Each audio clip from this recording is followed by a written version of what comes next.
Good morning everyone.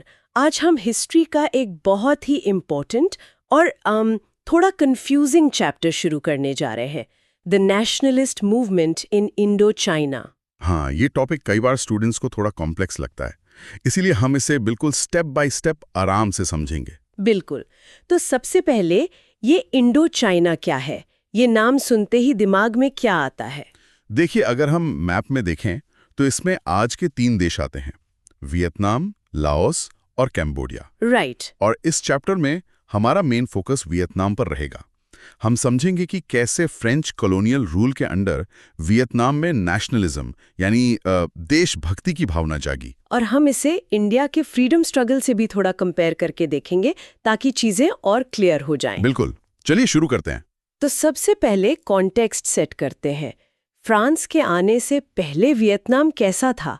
किस चीज का इन्फ्लुएंस था वहां? सबसे पहले ये जान लीजिए कि वियतनाम पर शुरू में चाइना का काफी गहरा असर था। बहुत ज्यादा। अच्छा, किस तरह का असर? वहाँ के जो रूलर्स थे वो Chinese system of government follow करते थे। यहाँ तक कि कल्चर पर भी चाइनीज प्रभाव साफ दिखता था। और उसकी लोकेशन भी काफी स्ट्रेटेजिक थी आमतौर पर, है ना? हाँ, वियतनाम जो है वो मैरीटाइम सिल्क रूट का भी हिस्सा था। Oh right. तो समुंदर के रास्ते से सामान, लोग और आइडियाज सब आते जाते रहते थे। तो ये एक आइसोलेटेड जगह नहीं थी? बिल्कुल नहीं। अब आते हैं मेन टॉपिक पर, फ्रेंच डोमिनेशन।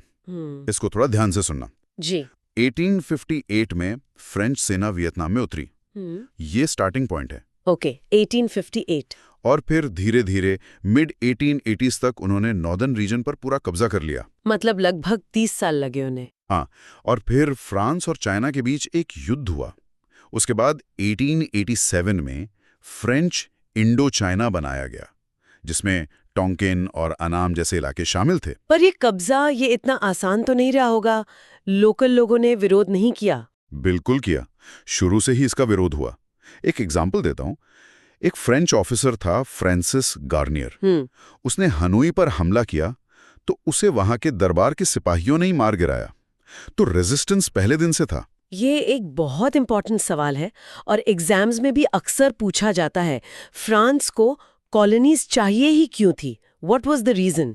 इसके 2 मेन कारण थे और दोनों आपस में जुड़े हुए हैं। ओके। पहला कारण तो बिल्कुल साफ है, इकोनॉमिक बेनिफिट, आर्थिक लाभ, पैसा। हाँ, फ्रांस और दूसरे वेस्टर्न देशों का मानना था कि कॉलोनीज से उन्हें जरूरी नेचुरल रिसोर्सेज और सामान मिलता है। और इसी प्लान के तहत फ्रेंच ने वियतनाम के मेकोंग डेल्टा इलाके में खेती बढ़ाने पर फोकस किया। एग्जैक्टली।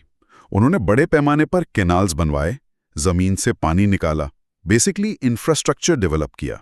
और इसका रिजल्ट क्या हुआ? रिजल्ट जबरदस्त था। चावल की खेती मतलब राइस कल्टीवेशन बहुत तेजी से बढ़ गई। आप डेटा से समझो। जी बताइए।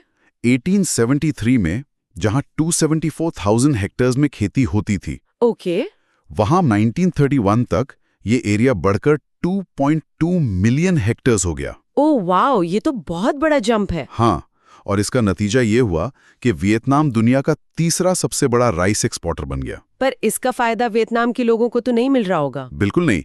ये सारा मुनाफा फ्रांस जा रहा था। इसके अलावा उन्होंने trans Indo China rail network बनाया। राइट, ताकि सामान को आसानी से पोर्ट्स तक पहुंचाया जा सके। एक मकसद तो वो था। ओह, और दूसरा था पूरे इलाके पर मिलिट्री कंट्रोल रखना। अच्छा। सेना और हथियार तेजी से कहीं भी भेजे जा सकते थे। तो ये था पहला कारण, पैसा और कंट्रोल। जी। दूसरा क्या था? ये पॉइंट बहुत इंपॉर्टेंट है।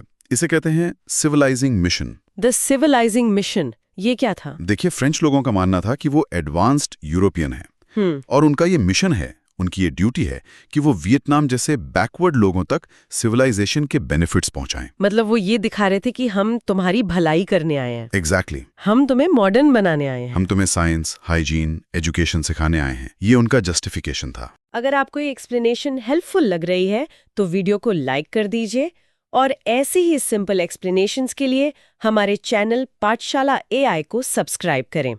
बेल आइकन प्रेस करना मत भूलना ताकि नेक्स्ट वीडियो मिस ना हो। चलिए अब टॉपिक पर वापस आते हैं।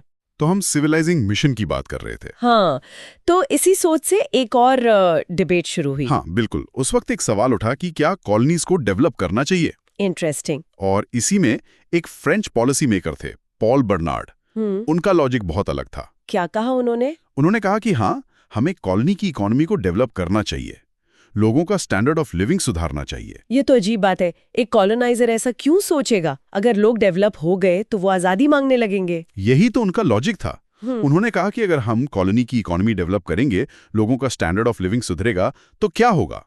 उनके पास पैसा आएगा। एग्जैक्टली। और जब पैसा आएगा तो वो फ्रेंच सामान ज्यादा खरीदेंगे। ओ, तो आखिर में फायदा फ्रांस का ही होगा। मार्केट को एक्सपैंड करने का प्लान था ये। सही पकड़ा। बर्नार्ड ने वियतनाम की प्रॉब्लम्स भी गिनवाई।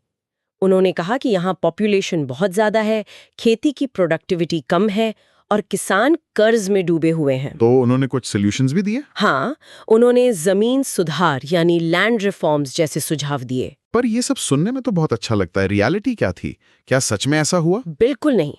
रियलिटी बिल्कुल अलग थी। यहाँ आकर थ्योरी और प्रैक्टिस का फर्क साफ दिखता है।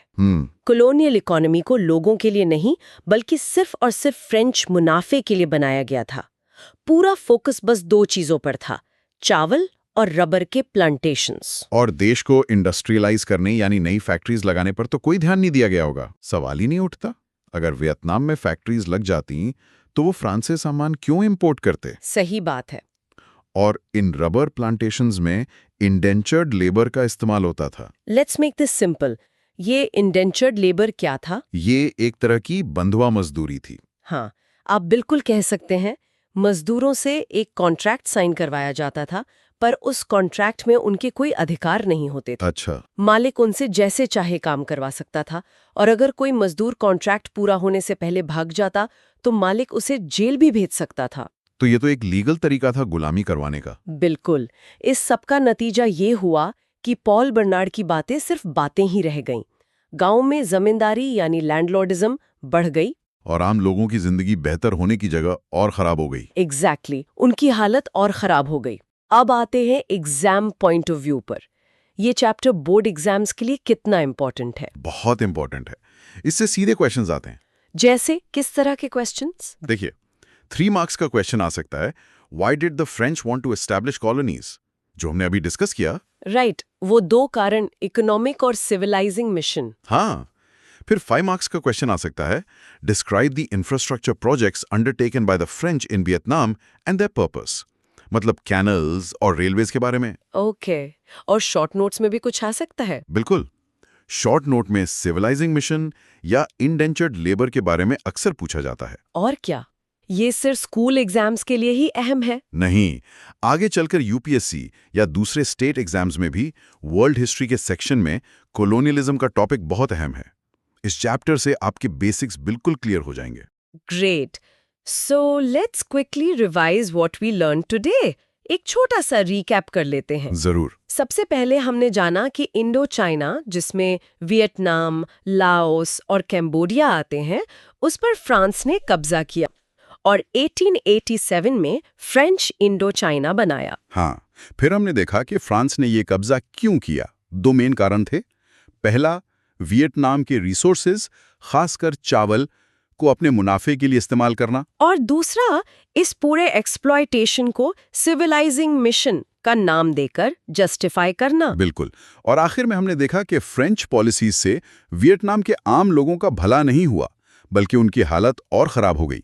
लैंडलॉर्डिज्म बढ़ गया और इंडेंचर्ड लेबर ने उनका शोषण किया। तो आज की क्लास हम यहाँ खत्म करते हैं, पर एक सवाल मैं सबके लिए छोड़कर जा रही हूँ। हाँ। जब कोई एक ताकतवर देश किसी कमजोर देश को सुधारने या सिविलाइज करने के नाम पर उस पर कब्जा करता है, तो उसमें सचमुच किसका फायदा होता है?